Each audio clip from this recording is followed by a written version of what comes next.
the last video. I'm holding the camera now. Actually, it's a phone. Hopefully, some of you guys will chime in. Ken Small Engines. We'll see who shows up. Had about 10, 11 people yesterday, ranging from Australia to Kansas to England. So a lot of people. Hopefully, some guys will show up this morning.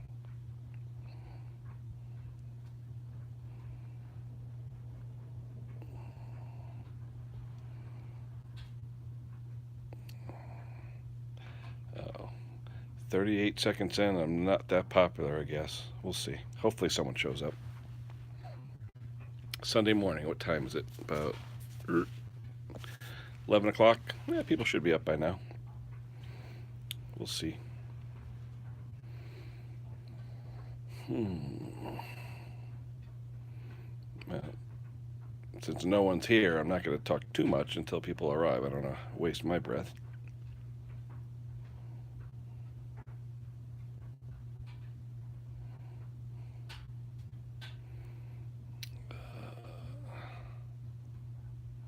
Hmm. I know I'm not Donny Boy 73. Come on, there's got to be somebody out there.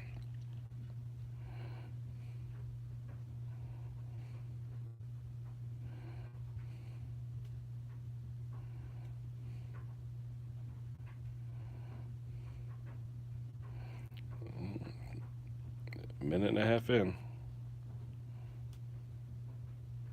Nobody? Nobody's watching? Hey, Joel, how are you? Hey, at least somebody showed up. I've been on for almost 2 minutes and nobody showed up. I know I'm not Donny Boy 73, but I figured maybe someone would show up. Good afternoon or good morning, wherever you are, to you.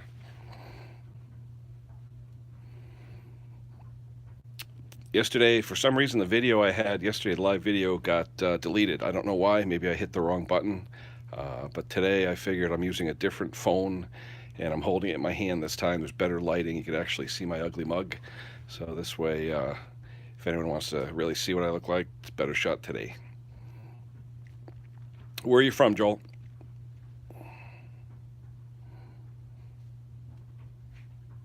Oh, Joel left us. I guess I'm not that popular. Anyway, Ken Small Engine, we're just waiting for someone to show up. Oh, you're back. UK, so 6 hours, so it's about what, 5 p.m. there, I think, something like that.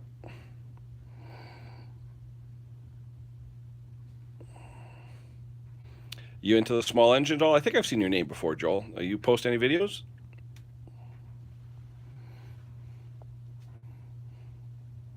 Nope.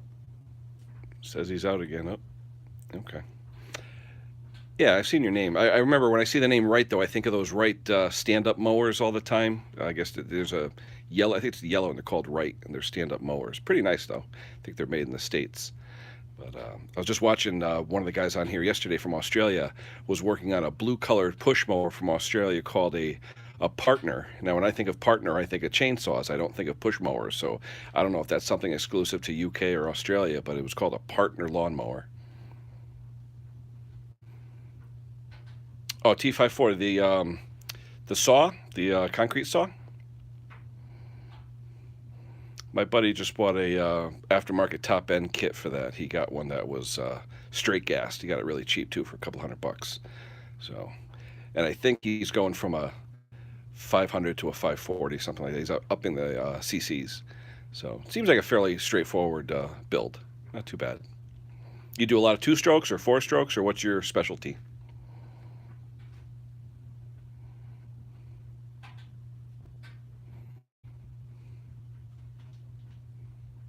Oh, 540 XP. Ooh, saw. There you go. Matty O would be proud of you. A 540 XP. Nice. There you go. The only thing I have, if you look at my saws, you'll see some hanging in the back over there. I've got about 13 saws. I've got, let me see, a Steel 038, a couple of Steel 021s, an 026, a Husky 340, a bunch of older Echoes, 500s, 400s, 300s. Everything basically runs except for the 340. I bought that as a straight gas saw, and I'm going to convert it to 346 XP.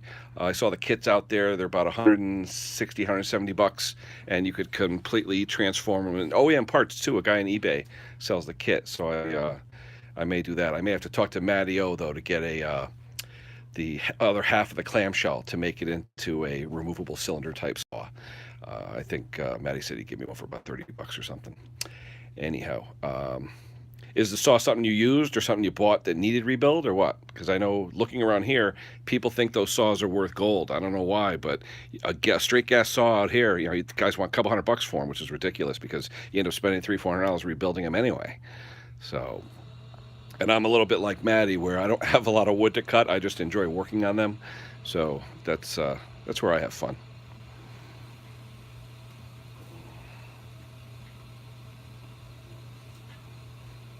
Anybody else out there? I don't see anyone on the person icon here. Well, I guess we'll wait for someone to show up. I got a lot of wind in me rebuilding it for a customer. Okay, is it a business or just a hobby for you, Joel? I know I do it a lot for friends.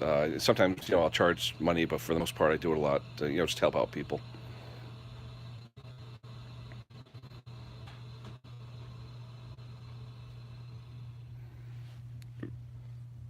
That's a little better.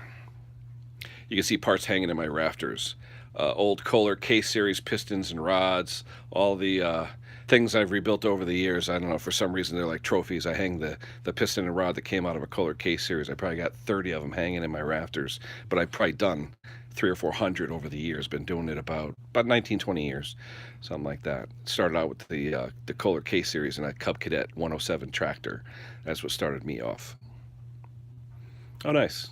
Yeah, with me, I was joking the other day that the IRS here in the States, if you make money, they want their cut, but if you lose money, they consider it a hobby and won't give you any credit on your loss. So they get you either way.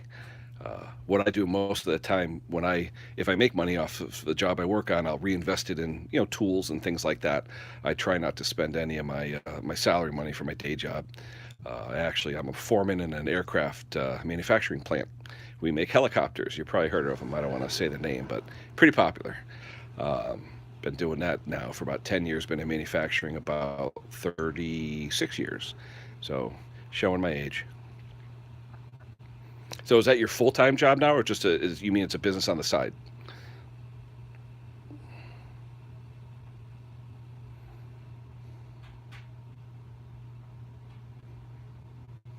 Oop. I see someone else. Unless that's Joel, there may be a second person here. Whoever it is, if it's someone other than Joel, welcome as well.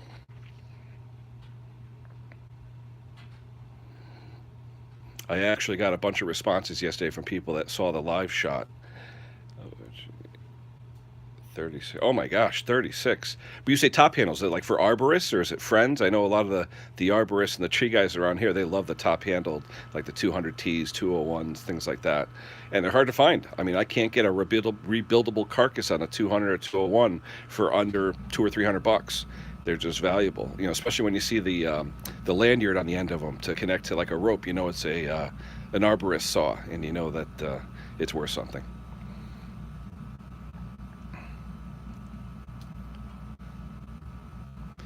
I'm just amazed how the parts have really gone up on these saws, especially the OEM stuff. Well, they drop out of trees too. I've seen a lot of times where they're in the tree and the lanyard lets go and they fall 20, 30 feet and just bang up. So I've had broken cases, broken cylinders, tabs, things like that.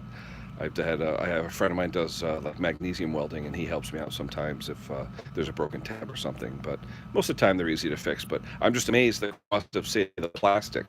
If you have a cover or something like that, a gas tank. I mean, they're getting $150, $200 just for an NOS gas tank. It's crazy. I just can't believe all the different prices they're getting for some of these plastic parts, especially the Husky stuff that Matt gets. It's unbelievable. Have you seen Matty O's channel? Have you ever visited Matt Olson? He's got some really, really good chainsaw videos. I had the pleasure to meet him back around Thanksgiving time. I ended up buying some of his tools to take apart and rebuild the Huskies and the steel, so I look forward to using those. I'm a tool guy, love tools, so whenever I have extra money, I'll buy tools. So I think most of us are. Most of us enjoy taking things apart, putting them back together.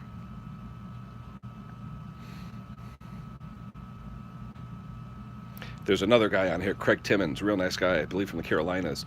He was rebuilding the Poulin saw this morning, and in his video, he got it all set to go, teched it out, figured out where there was a leak, fixed it, and no big deal, and getting ready to put it in the saw, and it turns out he put the crankshaft in backwards. And I told him if I had a dime for every time I did that, I'd be rich. Oh, that would kill me. Uh, 2 days old. Well, hopefully he's an arborist and he could write off the repair. But it's just amazing around here. The dealers, if you have a saw or something, unless you're a real busy and frequent customer, they'll hold on to something for a month or two. It's fairly easy to get parts sometimes. In a lot of these arborists, they'll keep 5 or 6 saws because they can't be without one. They'll keep an extra 2 or 3 on the truck, because time is money. But that's where guys like we come in, where if a guy wants a saw in a week, we can get the parts and get them going, But it seems like there's some decent business out there for small engine stuff, especially, wintertime. It's been bad around here. We haven't had any snow. We had 2 snowstorms and nothing major, one before Thanksgiving, and last week we had 2 or 3 inches. It was really nothing. We're supposed to get some tonight, but I don't really see much business, when it comes to that, because when you get an inch or 2, people just don't care. They'll let it melt. It's snowing one day and 2 days later it's 55 degrees here. So that's the thing about the Connecticut in the U.S. We'll go from 100 plus in the summer to -10 in the winter sometimes. So it's crazy weather here. It's just been a weird one this year. Not much snow, which I like snow because I like working on snow machines. They're cleaner. They don't have all the junk and dust and dirt like mowers do, and no air filters to worry about, and just keeping them running. So I like working on snow machines. I see 2 people here. Who showed up? A second person makes me feel special. Whoever you are, welcome. Yeah, Joel, my daughter bought a GoPro and she's supposed to give me a hand with it.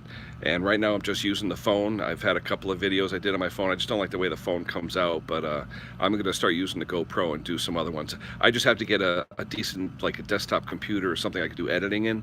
The reason I'm going live now, not just to introduce myself, but to tell people with the live, I don't need a computer. I don't have to edit. I just do live. We talk, we have some fun, and that's it. And it gets posted, and that's it. But when you do the editing, I hear horror stories about people that spend hours and hours editing.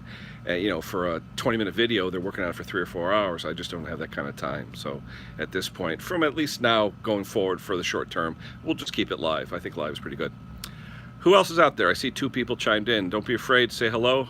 This is Ken Small Engines in Connecticut. Just introducing myself. I had a video yesterday. A lot of people were asking me where it was. It got deleted somehow. Don't ask me why. Hopefully today's won't. If there's any questions you have about me, what I do with the small engines, anything like that, feel free. It's just an open forum here. I'm just, welcoming all questions.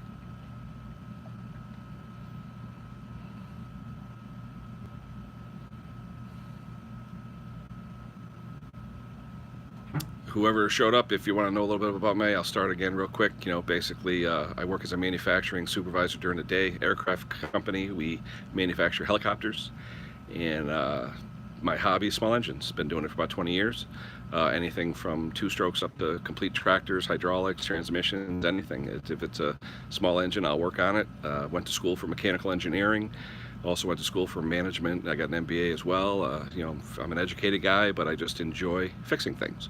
I like to know how things work. Ever since I was a kid, I was the guy who, at 5 years old, took apart the toaster, that kind of guy. So, been playing with stuff since I was a little kid. So now that I'm older, I've got the wherewithal to have a little shop here in my basement, and I like fixing stuff. All right, Joel, take care. Thanks for showing up. Appreciate it. Yeah, so basically started out with a Cub Cadet tractor, 107, had a Kohler K-Series engine in it, a K241, and it was smoking like crazy. My friend of mine at work said, I gotta get rid of it. Dealer only wanted to give him a few $100s on a trade-in. I said, I'll give you a few $100. So never had a tractor before, bought it. I have a small piece of property, about 1/3 of an acre. I rebuilt the engine, got it running, and the rest is history. People found out I start fixing things, and I have the skill and the tools to do things. I used to drag race years ago, so I was into small block, big block Chevys and things like that. But small engines seem to fit a lot better in a smaller garage like I have. So smaller engines are geared a little bit more toward what I could do. Plus, drag racing was very expensive. The price of gas, price of travel, things like that. So, small engines are fun. You know, you got garden tractor pulls. You have the 4-H fairs around here. There's a lot of things you could do with small engines. You know, all the different brands and types of equipment. Met a lot of nice people over the years, and I fixed a lot of equipment and just made a lot of good friends. So I believe that the small engine community is a great community. I've never met anyone in a small engine community that is just won't do anything for you. They're great people. Some of them post, some of them don't. Some just lurk and look at the videos, but sometimes they have get-togethers or at the 4-H fairs here in Connecticut. Anyway, I meet a lot of them, you know, but usually they're brand specific. You know, there's guys that do just the wheel horse, guys that do the Cub Cadets, guys that do the John Deeres. It's funny because we talk about the John Deere people. They have a lot of money. They like to spend money on their green machines. So, you know, it's funny we joke about those. But I visit all the forums. You know, the IH Cub Cadet forum, the Weekend Freedom Machines forum for the John Deere's, the Red Square forum for the wheel horse, bunch of different places. And I'm now just got into chainsaws probably a year ago. I met and was discovered, and I met Matty Olson, who does a bunch of great videos, and he sort of turned me on to some of this stuff with the chainsaws. I was never really into it, but I used one of his saws he calls As Is, and it got me hooked. I mean, I felt the power in it, and I was like, wow, how'd you do that? And so I watched some of his videos and saw how he was going base gasketless and things like that, and how to time the saws and so forth. So I started getting into it a little bit. So I thank Matty for turning me on to that disease of chainsaws. Any question? I see there's only 1 or 2 people here. Feel free. You know, it's a live chat. I'm here to answer questions, talk about saws, talk about small engines, 4-stroke, 2-stroke. I basically worked on everything. So if there's something you're having a problem with, feel free. If I can answer it, I will be glad to. Like I said, around here in Connecticut, it's a little chilly today. It's about 32, around freezing. We're supposed to get about 1 inch or 2 of snow tonight in the southwest section of Connecticut. Up north, they'll probably get a little bit more, but chances are, you know, 2-3 days later, it'll be 40, 50 degrees again. It'll melt. So I was saying before, the power equipment business right now with snow machines for this winter hasn't been the greatest because we haven't got much snow. It's been pretty dry and fairly warm. So, you know, we'll see what happens. I'm always here to fix something. If someone rings my number or texts me or emails me, respond, and hopefully I'm quick enough to help them out. The only thing I think of a lot of business lately is generators. A lot of people with storms, especially ice storms, generators are necessary because we have a lot of power lines that go down because of ice. My father was actually a lineman for the utility company for 40 years, so I know what it's like dealing with power lines being down. So a lot of generator work around here, mostly bad gas in the carburetors. I tell people that don't use the generators that often to buy the canned fuel, the non-ethanol fuel. It may be a little pricey, but even if it's $9-10 a gallon. There's Mr. Craig. Good morning, sir. Caught your video. I tell you, if I had a dime for every time I did something like that, Craig, I could probably tell you 100 times I did things like that. And I left you a note in your video saying, I think the last time I did something like that, I promised the guy the piece of equipment in like a half hour, and with the part I needed or whatever it was, the stores were closed, and he's like, oh, I want to come get my saw, and I'm like, well, it's not ready. He goes, but you told me it was ready an hour ago. So, you know, when you have paying customers that want their stuff, yeah, it gets kind of crazy. I'm just curious, though, because one of the posters said that he noticed it when you tried to put the clutch on to rotate it, but I guess he didn't say anything because he knew you were going to take a look at it when you put it up against the base. But, yeah, like I said, I've done that 100 times. Or on a Kohler K series, you forget to put the governor in or something, and then you get most of the engine assembled, and then, oh, crap, you got to take half of it apart just to get the thing back in. So the funny thing in the Kohler manual for the K series, the first thing it says to do is install the main crank bearing, because if you put anything else in there after that, you got to take it all out to put the bearing in. So live and learn. You know, after a few hundred of those, you get to know it by heart. So... well, how's the weather down there, Craig? You warming up? We're about freezing here, expecting about 1 inch or 2 of snow. Oh.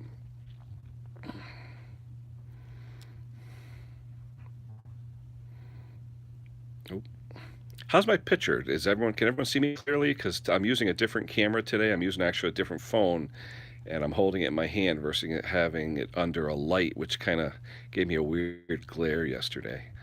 I'm hoping you could see my ugly mug, with beard and all. That'll come off once the springtime comes. Oh, that's good. Yeah, Craig. Once the beard comes off, you can count my chins, and then we'll have a contest. We'll see the old timers do. Anyway, this is my basement. I don't know what you can see back there. I have, where's my saws? I'm trying to think. There's my saws hanging on the wall, or hanging from the rafters. I got about 12 or 13 saws split up between Steels, Echoes, and Husqvarnas. A couple of off-brand saws, but mostly Steel, Echo, and Husqvarna. Um, Main saw I have for use a lot of times. I have an 038 Steel, a West German model. I got it for a great deal off of a friend of mine. Runs perfect. And like I said, I don't cut a lot of wood, but I do have a woods in back of me that's about 20 feet deep. And trees are old, so they start falling down. You got to start cutting and bucking them up. So, but since I met Matty and I played with his as is saw and some of his other ones, he got me hooked. I mean, now it's like I need to make saws. I need to play with them. So, thanks to Matty for sharing the disease with me. I got chainsawitis, um, but it's fun. Like I said, it's fairly inexpensive and just good time, and it doesn't take a lot of storage to do it. You want to talk about a mess? Matty talks about a messy shop. Look at my bench, the one in back of me. Yeah, messy. Yeah, just a bit. And that was from working on customer equipment over the past couple days. But it, you have 4 or 5 in the afternoon and says, "Can you fix something right now?" Hey, sometimes it's good money. You got to jump on it. I'm fortunate that I'm situated in a fairly populated metropolitan area here in Fairfield County, Connecticut, where houses are really close together. In fact, my neighbors' houses, we're 20 feet apart, houses, little ranch houses. So, there's probably 200-300 people within a 500-yard radius of me. Whereas Craig, you guys out there, down, not Craig, Walt, like A Fleet Command, he's got a farm. He probably doesn't have a neighbor for 2 or 3 miles, where I have 20 neighbors within 500 feet. So a little different. Small lots out here, only about a third of an acre. People ask me why I have 9 tractors and 13 chainsaws, and well, it's not because I have a big property. It's because I enjoy working on them. So, hopefully, this video will post. Yesterday, I don't know what happened when it was all said and done. It asked me some questions. It was the first time I posted. I must have hit the wrong answer, and it didn't post. So, anybody else out there? I don't see anybody listed. It says 0.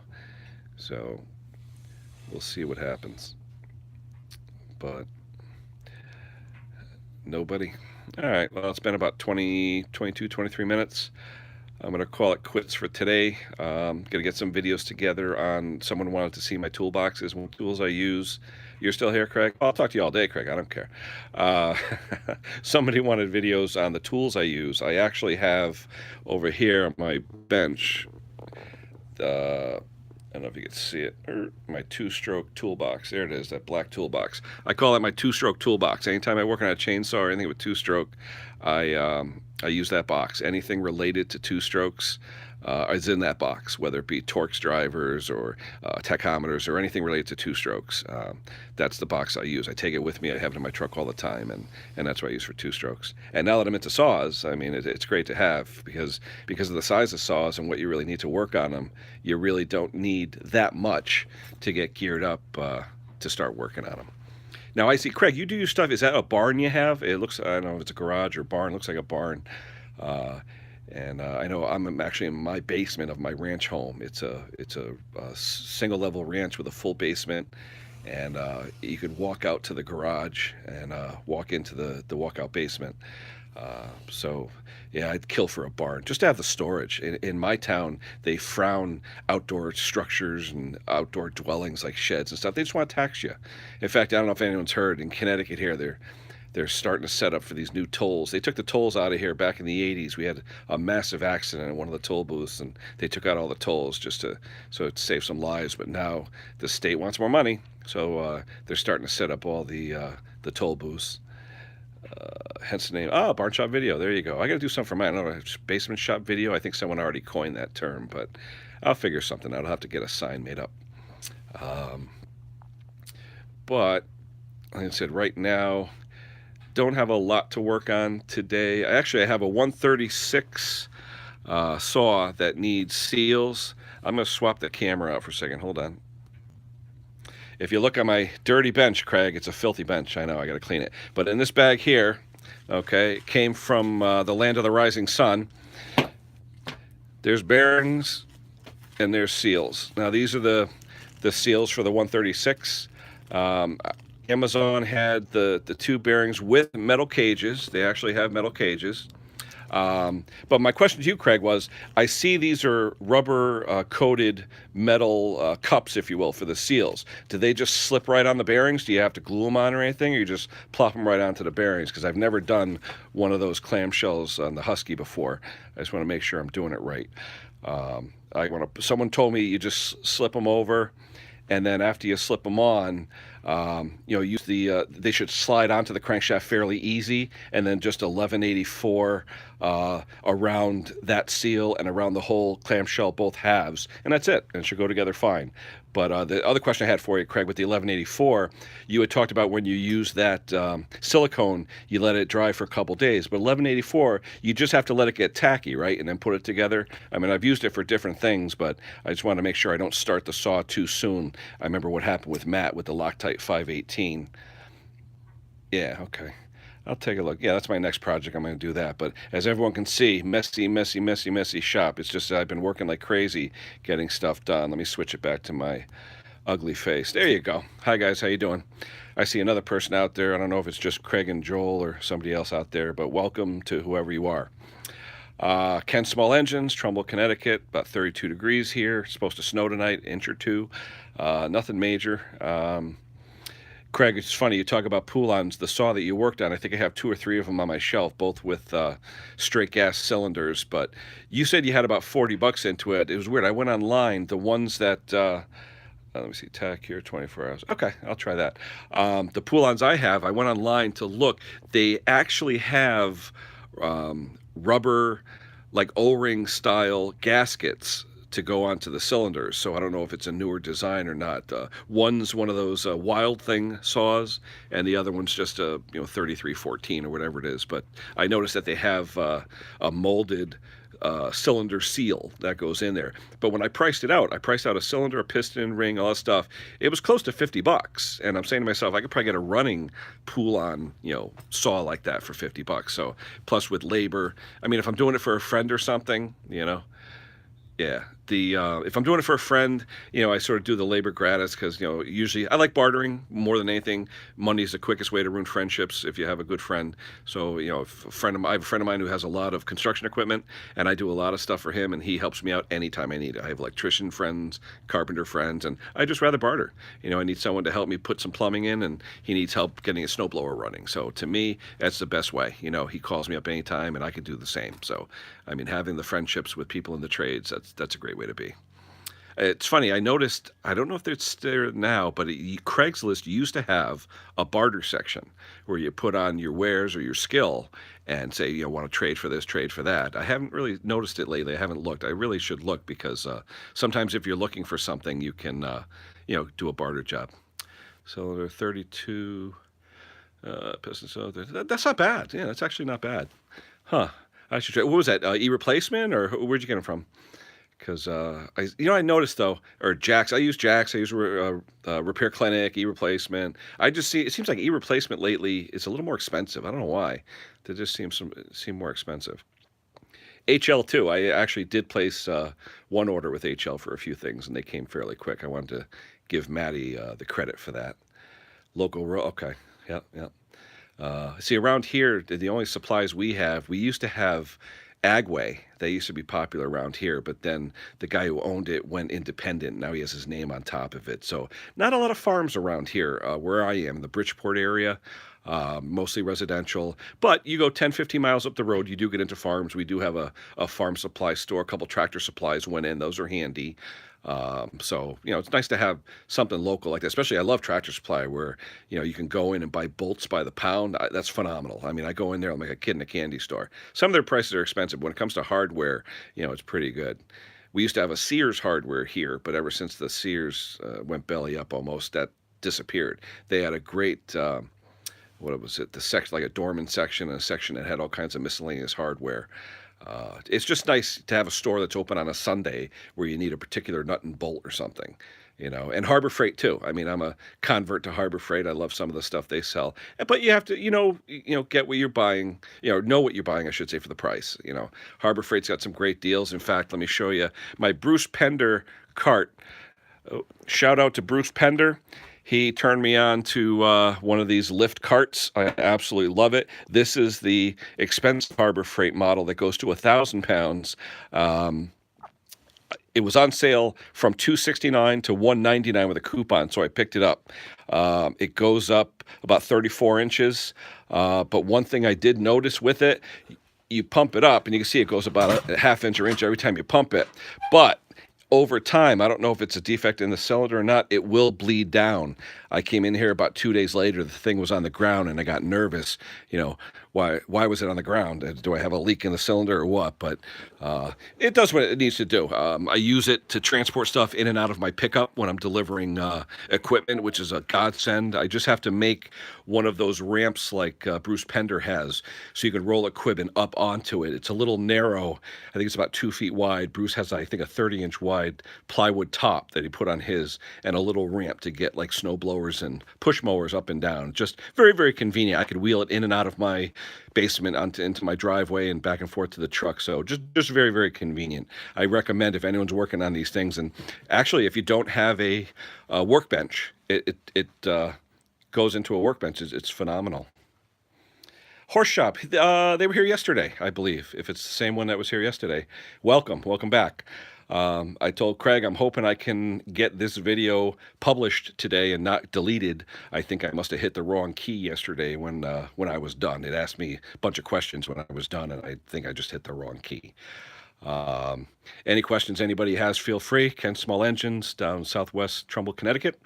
About 32 degrees here, expecting some snow tonight.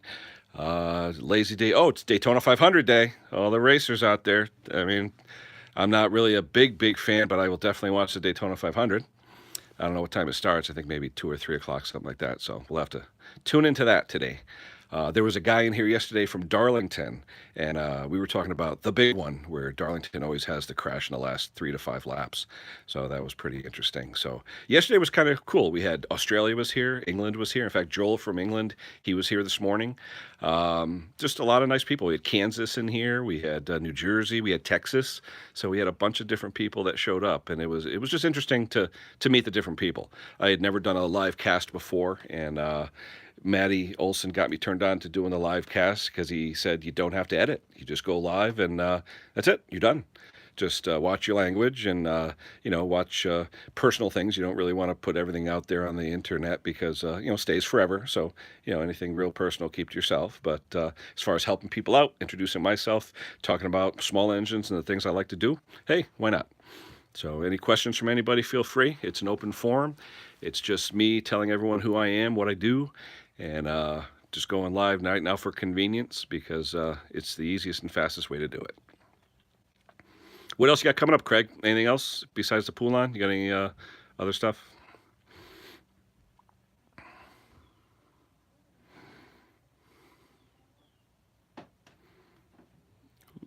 Oh, one thing I could show you. Let me turn the camera. Homelight, okay, yeah, 550 Homelight. It's funny. I have a guy at my local Toro dealer who's really into the Homelights, and a good friend of mine who's actually turning 89 on tax day this year. His name's Myron, great guy. Gave me a bunch of saws years ago, and out of those saws, probably 20 of them were old Homelights. And because Homelight was made Port Chester, New York, which is literally 40 minutes from where I live. So around here, there's tons of Homelights. The red ones, the blue ones, all different kinds. So you could always find Homelight parts here. Anyway, one day, I got to be friends with these guys. He's the local dealer for Steel, for Echo, and for Toro, and I've got to become friends with these guys. And I said to him, you like the Homelight stuff? He goes, yes. Okay, I got something for you. So one day, I showed up at their door with a truckload of Homelights. And he goes, what are you doing with those? I said, they're yours. What? And I put them in front of the shop. I said, take them. He goes, what do you want? I said, nothing. I said, actually, you know what? I had a McCulloch 3816, I think it was, that needed a coil. And I said, give me that coil, get that coil, because it's no longer available. Find me one of those coils, and you could have everything. So he was all ecstatic about it, because there was some really nice stuff in there. There was a Mac 1010. I mean, there was some big, heavy, decent Mac saws that ran, but I'm just not a Mac guy. I mean, Buck and Billy Ray Smith, yeah, he's a Mac guy. You got guys that are really into it, Macs and home lights and things like that. I had all the home lights, the professionals, all the different ones, and Mac McCulloch's too. There were some McCullochs in there, but the stuff I gave him, he was happy, very happy, and nice. When, like I said, bartering is better than cash. If you could just make a friend, trade with them, okay, and just say, hey, next time I need something, if you got it, hey, we'll talk. So I've done a lot of great deals like that, and it's worked out well for me. At this point, let me turn the camera on the other way. You can see the saws. I've got the Echoes in the first row, the Steels in the second. I got a Husky there. On my shelf, I've got some more stuff. It's just right now, it's a mess. I've got a Cub Cadet tractor apart right there. I've got all my Briggs parts. I got my Bridgeport Miller here. I got my South Bend lathe back there. It's a mess. My shop is a mess. Frame for a Cub Cadet. It's just a mess. I have tons of parts. There's the 136 that I'm going to be working on shortly. My two-stroke toolbox with all my two-stroke tools. Like I said, it's just, I've been busy with customers, so the place is a mess. But I do have, like I said, my Bridgeport here. I've been running that for years. It's an Enco clone of a Bridgeport, but it works great. I got a Honda engine sitting on it right now. I got to put some rings in it. One thing I found out about Hondas, the GC160, and I'll share it with you guys. The GC160, there's two different versions of the Honda GC160 engine. One takes what are called like mini rings. The rings are only 1 millimeter thick. They're very hard to get. As a 48. Oh, okay. I should have just taken them out of that. Anyway, this Honda 160, I ordered a new piston. What happened was the customer rented one of those seating machines from Home Depot. I guess Home Depot rents out machines, and he rented a seater, and it wouldn't start. And finally, the guy says, "Well, we sell these machines as well, especially if there's problems with them. Do you want to buy it?" So I think he paid $300 or $400 for it. It listed for like $700 or $800, and he asked me, "Can you fix it?" I said, "Hey, I can fix anything. I'm Kenny Wyman. I can fix anything." So anyway, he calls me K-Rod. I don't know why. Like A-Rod, K-Rod, I don't know. Anyway, so he brings it over one day. I took the engine apart, and the rings, for some reason, had an end gap of about 1 inch. Somebody was in the engine, you could tell. I mean, someone had played with it. They probably broke the rings. I don't know. So anyway, I go online. I type in GC160, piston rod kit, eBay, whatever, 20 bucks. I get the thing. The piston is sticking out of the cylinder 1/4 inch. I said, what is that? So I said, well, no big deal. The piston I have wasn't scored really. It's just I wanted to replace it as a set. So I said, I'll use the rings from the new piston. The rings on the new piston were twice the thickness of the rings on my piston. So I did some research, and I looked, and it was, I think, go-kart racers and people that use these engines in go-karts, they like to use the smaller ring, smaller piston, because of the less rotating mass. I guess it revs higher and quicker, faster, so they like using those better. So I found out what that was. I've ordered the rings. I'm just waiting for them to come in so I can get that back together. But I ended up, less drag, absolutely. Just like, when I used to drag race, we used to use 0-weight motor oil. The stuff was like water, but you're going to change it after every run, less friction, windage trays, all that stuff, just trying to lighten up the friction on the rotating assembly. What's odd is I put on a Predator engine that I had gotten for free. A friend had a mini bike, and he cracked it up into a tree, so the frame was all destroyed, but the engine was still good. So I took that out, and it fit perfect onto this unit, so I used it. But now I have this GC160 sitting here, and I asked him. He said, "No, take it." I said, "Okay." So I mean, it's a decent engine. It's a horizontal. It's not a vertical. You can put on a push mower, but for a horizontal, whether it be for a mini bike or a tiller, probably a tiller or something, if I could find one with a blown engine. But for the set of rings, I was amazed. Honda. There's no aftermarket like Caber or anything that sell the Honda rings that I know of. So I had to go to Honda. I use a place called Plano Honda in Plano, Texas. They seem to be very, very good. They stock everything. And I told him what it was. He goes, "Oh yeah, the 1 millimeter rings, we got them, but they're like $24 a set." I'm like, "Oh, I can get a whole piston ring combo." He says, "Not the 1 millimeter. The pistons are like $25. The rings are like $25." But anyway, I ordered those. I should be getting those hopefully this week, so I can get that Honda engine back together. One thing I wanted to show you, some people were talking about two strokes and adjusting the carburetors. Let me turn my camera the other way. I've got my Huai kit. Basically, hold on one second. These are my tools to adjust the two strokes. And like everybody else, they go on Amazon or eBay. And as you can see, you have the full selection of tools to adjust two-stroke carburetors. Now, one reason I liked this kit, this was a kit that you get on Amazon, and I think it was around $12 or $14. But what's nice is look at these beauties. These are the reason I bought it. The newer Echos have what they call miniature ends. And if you look at the size of the ends, they're really tiny. People don't even think there's mixture screws on these newer Zema carburetors, but they have tiny, tiny holes that are about 3/16 across. Not even big enough. Look at the standard tool compared to the tips on these. I don't know if you can see that. The standard tool, the standard tool is twice as wide, all right? So these two mini tools work fantastic for the newer Zemas. I tried to buy, is it Zema? No, Walbro, I believe. I tried to buy these two tools directly from my dealer, who's an Echo dealer, and Walbro and Zema dealer. They would not sell them to anyone but a dealer. And at that time, you couldn't find them on Amazon or eBay or anything. No one just sold them. But now I guess the years have gone by, 3 or 4 years, where now the carbs are pretty popular, especially the ones you see at Home Depot on their Echo backpack blowers. They all have these miniature tips on them. So these are phenomenal. People bring me their carbs every year at the beginning of the season. And they say, it's not running right, it's not running right. Well, the ethanol fuel, of course, a lot of times they won't run right. And all it needs is a little adjustment. And yeah, the EPA, absolutely, absolutely. Well, it's funny because when they do the EPA, Craig, I'm just curious, do they use ethanol fuel when they set up these carbs? They don't tell you what they use. I'm sure they're using non-ethanol 50-to-1 mix, their oil or whatever. But I find people that either keep the fuel too long, even though they have mix in it with stabilizer, they'll keep the fuel, 2 years, 3 years. Oh, why isn't it running? The first thing I do, when I get a customer's piece of two-stroke, first thing I do is I empty out the gas because I don't trust anybody. I mean, as far as gas goes, I've got guys coming to me, "Oh, the gas is only 5 or 6 years old." Yeah, okay. Yeah, and you expect it to run?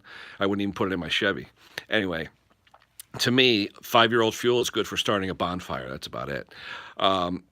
So anyway, I drained the fuel out. But the second thing, let's see, no longer than a month, really. Honestly, the ethanol. What I did, it's funny. We have one gas station about 10 miles from here that sells Sunoco race fuel. What is it? He has a 5-gallon pail, but he gets $15 a gallon. So it's $75 for a 5-gallon pail. But we have a guy selling VP or Cam2 out of the pump up in Newtown up here. He's about $10 a gallon out of the pump. So, I can go up there, fill up a 5-gallon pail, stabilize it since there's no ethanol, and I'll use 5 gallons up in a month, so it's not too bad. But I am a proponent now of the True Fuel. Let me change it. See right here is can of True Fuel. I'm really a proponent. Oh, someone just posted a message. I didn't see it. Can you post it one more time? I just saw a message up there. It says, "Can I show something?" Oh yeah, locally, but the nearest airport to me is an airport called Oxford Airport, and it's about 25 miles away. But you can't just go into where they have the gas unless you're a pilot. They won't let the public up there. You have to be a pilot to access the pumps. And generally, they don't want you to access the pump area with a container. You have to pump right into the aircraft. At least that's the way it is at the small commuter airport by me. They don't want you pumping anything into containers. And they do police it, so you got to watch. But anyway, there's It's called pure-gas.org is the website that you type in your state, and it'll tell you where in your area you can get ethanol-free gas. Pure-gas.org. I used that the other day, and that's how I found a few of them by me. So always good to know. Always good to have ethanol-free fuel. But if you don't have ethanol-free fuel, the trick I learned, you get a gallon plastic milk jug. Okay, you fill it up with a gallon of fuel. You put in about an ounce or two of water, shake it up, let it phase separate. Okay, the water will automatically grab the ethanol and shrink to the bottom. So you'll have about a half inch of ethanol. Pop a hole with an awl, maybe a quarter inch above that, drain it into another container. No more ethanol. But the problem is, if you do that, even though you have ethanol-free fuel, it will be reduced octane rating. So I recommend if you do that, do it with the premium 93 fuel, because by the time you take the ethanol out, remember the ethanol, that's like 110 octane. By the time you take that out of the mix, if you have 87 octane and you take the ethanol out, it's probably about 84 or 83.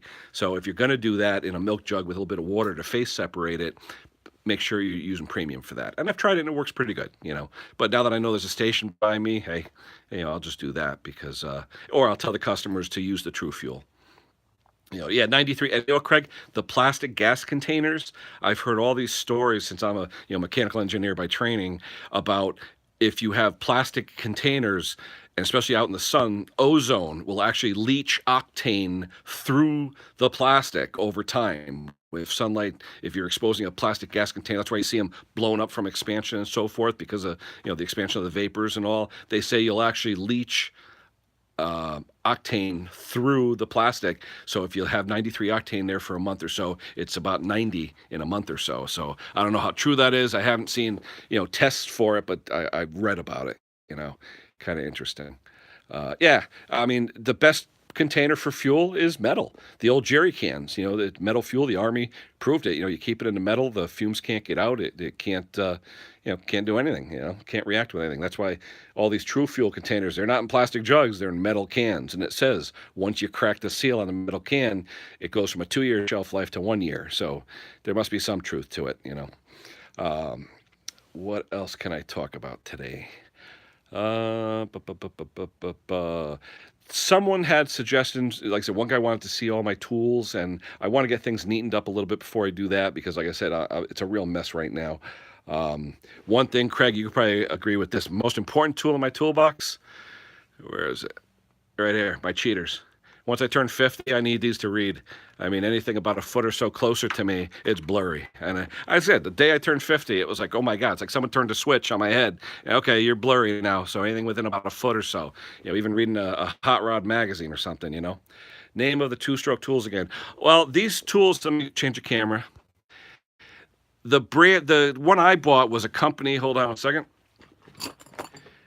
It says Huai. If you go on Amazon and type in Huai carb tools, they sell this in this nice little bag. It doesn't come with all of these. I combined 2 or 3 sets of tools that I had, but it does come with the miniatures that work on the newer Echo equipment. So look for the one that shows that it has the little miniature tools. Come with usually 5 to 7 tools, and you'll get the miniatures. You'll get 5 regular tools. You'll get the Pac-Man, the Square D, the Double D. I mean, just reading my kit, you got Pac-Man, you got Double D, Splines, Square D. There's about 7 or 8 different variations of these carb tools, but this kit, I believe, shipped was about $14. So to me, it was worth it. The little miniature tools for the Echoes, those real tiny ones you see on the outboard sides there, they will not sell them to you. The dealer, he was going to order me one, and you know what? They wanted $75 for one tool because it's a dealer tool. And I was like, oh my God, I couldn't believe that. So once I saw that they were available on Amazon, I scoffed it up. I mean, I said, I'm getting this thing. So I did that. Let me go back to the other one. Anyway, tools are everything. I mean, if you have the tools for what you need to do, I'll be honest, sometimes I'm working on a piece of equipment.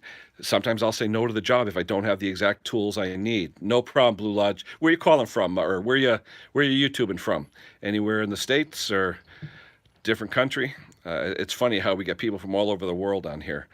I guess the internet is timeless and zoneless, so everyone's just basically in space. There have been jobs where if I needed a tool, I mean, I have the wherewithal with a lathe and a miller and other tools. I can make a tool. And I have friends that have big shops too, so I could basically fabricate anything I need to. Dallas, Texas, there you go. I could fabricate anything I want. So, I mean, it all depends on the job. I mean, some guys, for example, I've done a lot of International Harvester Cup Cadets. I collect them. I mean, I have 9 of them. Don't know why, I just do. But doing the clutches and things like that, there are specialty tools that you can make to make like installing a clutch easier and things like that. Oh, another thing I want to show you, another tool. Let me go back to my tools here. A lot of guys work with roll pins and split pins, and I want to talk a second about pins in general. And when you're working with like dowel pins, there's misnomers about pins. You have split pins, which are the pin that has a line straight down separating them. It's one turn of metal. Then you have rolled pins, which are called spiral pins. Big difference. Anyone into, say, Cub Cadets or anything where they use them on the drive shafts, the spiral pins act like solid pins when you install them because there's many turns of metal in the pins. Jacko, welcome back. I saw your video this morning on that partner mower. The spiral pins are a lot stronger. A standard solid dowel pin, if you tap it into a hole, will vibrate out. But a spiral pin, being spiral in design, will collapse as you tap it in, and then it's in there to stay solid. But what people use tools like this, which are roll punch sets, and if you look at the tips actually have a turn down stub to them on the end. That'll fit on the inside of the pit lined up when you hit it, so you'll be able to insert it and knock it out without, tapping off to the side and, winging your knuckles and things like that. So I recommend, a roll punch set for anyone that's doing a lot of these roll pin split pins that go into drive shafts and tractor spindles and things like that. They're very, very handy tools. I do like Craftsman Tools, even though now Stanley owns the name, but we'll see what happens with that. Let me go back to me. Okay, I'm back. Yeah, those roll pin punches are phenomenal. When I do drive shafts on Cub Cadets, it's nice because the stub on the end, the turn down section, aligns the punch. So the punch doesn't drift off when you hit it and you bend the pin or you skin your knuckles. I mean, everyone's done that before.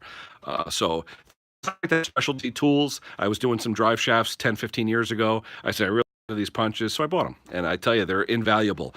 Most tools will pay for themselves first time you be honest. If you're working on a job for a customer and it's a fairly expensive job, you can charge for the tool. I mean, this set of punches was probably $12 back then. And so I added, $12 onto my bill. Customer didn't care. I just put it in as parts and tools. So they're happy because most of the time I'm, less than half the price of a dealer, and probably more than that, probably charge a lot less than I should. But like I said, most of the time I work on stuff, it's for friends and family. It's referrals. I don't advertise. Ken Small Engines, I'm online once in a while. I did some pro bono work one time for a guy whose wife had cancer. I felt for the guy because my family is very familiar with cancer, and I just felt for the guy. He was having a hard time, and his wife actually passed away. So he called me up one time with a problem with his tractor. I went over there. I fixed it for free. I mean, I spent probably 20 minutes fixing it, 20, 30 minutes each way on the highway getting to his house. But you know what? I felt good. Doing pro bono work, it makes you feel good, especially if it's for a decent cause and you're helping, you call it. Anyhow, what else can we talk about? Snow blowers, since it's snow season, I actually have an affinity for Toro snow throwers. Don't ask me why. I love them. The old ones. Let me change the camera real quick. I've got in my garage here 521. That thing is, 25 years old, 30 years old. It always serves me well. The augers on these Toros, they're like big cans with 2-inch wide auger sections, but they seem to chop up even the toughest snow and work great. So I love Toros. I love the old Toros. Aaron's, I'm a big Aaron's fan. I recommend Aaron's to all my customers, but for some reason, these older Toros, you can get them for pennies on the dollar, and they won't fail you. I mean, I recommend it. That one I think I paid $75 for a year or so ago, and it's worked phenomenal. I've had three of the 521s, and they're just great. A little five horse, you figure it is. So. All right. Any other questions out there, guys? I'm coming up on an hour. I was going to wrap it up at an hour. If there are any questions, I'll definitely answer them. If not, I think I'll bid everyone adieu and get ready to watch Daytona.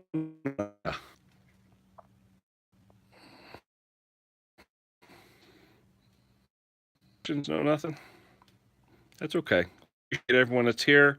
Uh, if you want, I appreciate it. Hopefully, in the next few days and weeks, I'll have some more videos coming up. We'll get that GoPro. If there's anything you need, small engines, one wall, and try and help you out in whatever way I can. Yeah, snow blowers, like that. Customers or leaves actually blowing leaves. All right, guys, enjoyed it as well. Going up, Craig and everyone else. Have a great day, and we'll catch you later on.